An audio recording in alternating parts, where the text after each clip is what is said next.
This is an all-in-one PC, and it's pretty clear that it was never designed for gaming. The hardware here isn't anything special either, but at around $100, I was genuinely curious to see just how far it could go when it comes to running modern games. The PC I have here is a Great Wall Chuga, an office PC brand from China. I was able to pick this one up for a pretty low price. Since it's a used machine, I paid $100 for it. In terms of design, it has thin bezels and a gray color scheme that looks fairly modern. The display itself is also quite large. I'm guessing this is a 24-inch panel. Looking around the PC, on the side we've got a few USB ports along with the power button. Around the back there's a LAN port, 2 display outputs, and 4 additional USB ports. It also includes a 3.5mm headphone jack. Let's go ahead and power it on and take a look at what's inside. This PC is running an Intel i5 7500T, a 4-core, 4-thread processor paired with 16GB of DDR3 RAM at 1600 MHz.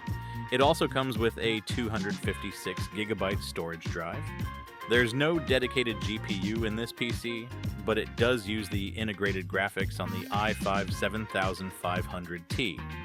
The display runs at a 60Hz refresh rate, with a resolution of 1920 by 1080. Now let's move on to game testing.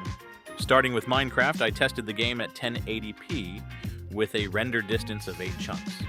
During testing, the i5 7500T was running at near full load almost the entire time.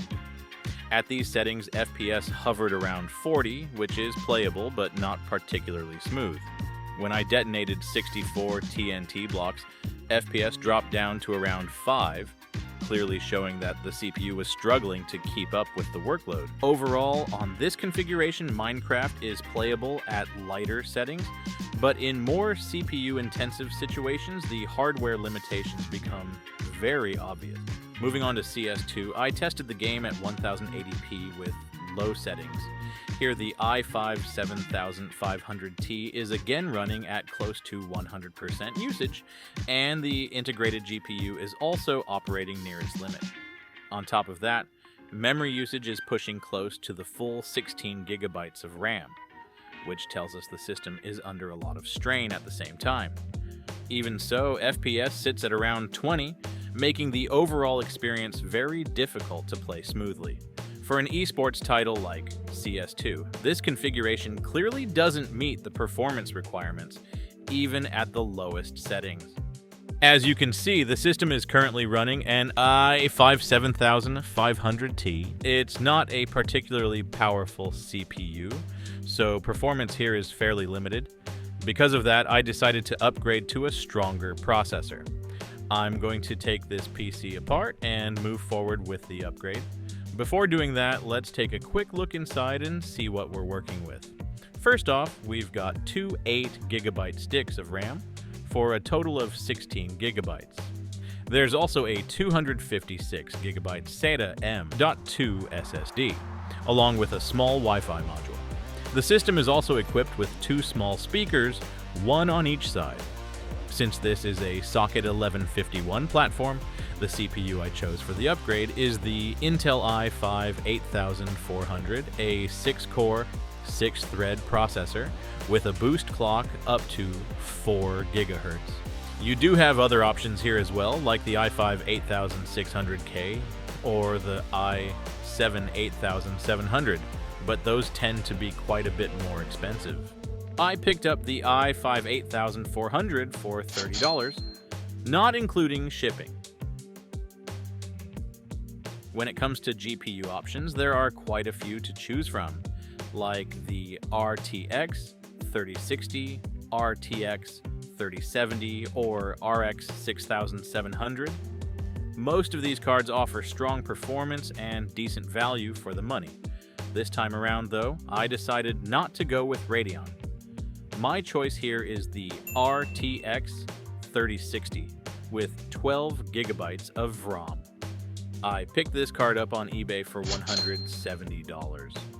Since this machine doesn't have a PCIe X16 slot for a dedicated GPU, I had to use an M.2 to PCIe adapter, which cost me $9. All in, I ended up spending an additional $209 on this PC.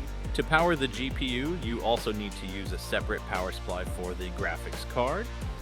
One thing to keep in mind is that this M.2 slot runs at PCIe X4, so there will be some performance loss with the RTX 3060. After everything was hooked up, I cleaned up the cables and mounted the GPU. Overall, it looks okay, but it's definitely not the cleanest setup.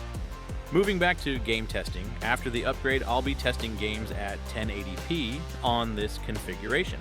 As for the RTX 3060, I consider it a solid mid-range graphics card that can handle the majority of modern games without much trouble. When I first installed the GPU, the system didn't display anything on the screen, even though the keyboard was lighting up, which told me the system was still running. The issue turned out to be the display connection. The screen was still connected to the motherboard, so it was only receiving output from the iGPU. To fix this, I went into the BIOS, navigated to chipset, then graphics configuration, set the primary display to IGFX, and made sure internal graphics was set to enabled. After that, the system was able to recognize the dedicated GPU properly. Now let's move on to game testing. Going back to Minecraft, I tested the game at 1080p with a render distance of 32 chunks. At these settings, FPS sits around 130 during normal gameplay. When flying higher, FPS drops down to around 30, mainly because the CPU has to handle more of the game world at once. To push the system even further, I set off a large amount of TNT. At that point, FPS dropped to around 19, but it recovered very quickly and returned to its original performance shortly after. With shaders enabled, FPS drops further and hovers around 70, though it isn't completely consistent throughout gameplay. At this point, the RTX 3060 is working quite hard, with power consumption climbing to over 150 watts, which shows the GPU is being pushed close to its limits. Starting with GTA 5, I tested the game at 1080p with high settings. At this level, FPS sits around 100, and the overall experience feels very smooth. Thanks to how well GTA 5 is optimized, the system doesn't have any real trouble here, and this is one of the titles that this configuration handles quite easily.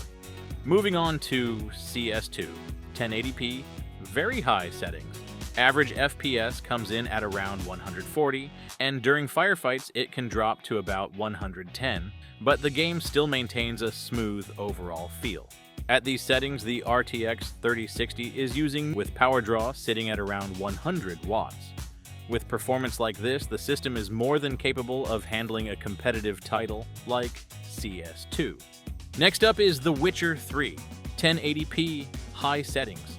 FPS stays around 60, and during combat it remains stable at roughly 55 frames per second. Overall, the experience is quite solid, though the trade-off here is relatively higher power consumption. Moving on to Battlefield 6, 1080p, high settings with DLSS enabled. At these settings, FPS hovers around 40, and performance isn't fully consistent during combat-heavy scenes. The main issue here is that the CPU is running at close to 100% usage. Even with DLSS enabled, the overall experience in this title still isn't particularly smooth on this setup. And finally, Cyberpunk 2077. I tested the game at 1080p with medium settings. FPS falls in the 65 to 70 range, delivering a fairly smooth experience overall. That said, the CPU is frequently running at over 95% usage, showing that this is yet another title where the system is CPU limited. So yeah, overall this isn't a PC that was ever designed for gaming. In its original configuration, the CPU limitations show up very quickly, which is pretty much what you'd expect. After upgrading the CPU and adding a dedicated GPU, performance improves noticeably. Most modern games become playable at 1080p with reasonable settings. That said, the system is still limited by the CPU and PCIe bandwidth, especially in more demanding titles. If you found this video helpful, feel free to leave a like and subscribe to the channel. It really helps support the channel. And if you think this video could help someone who's considering a similar setup, go ahead and share it with them. Thanks for watching.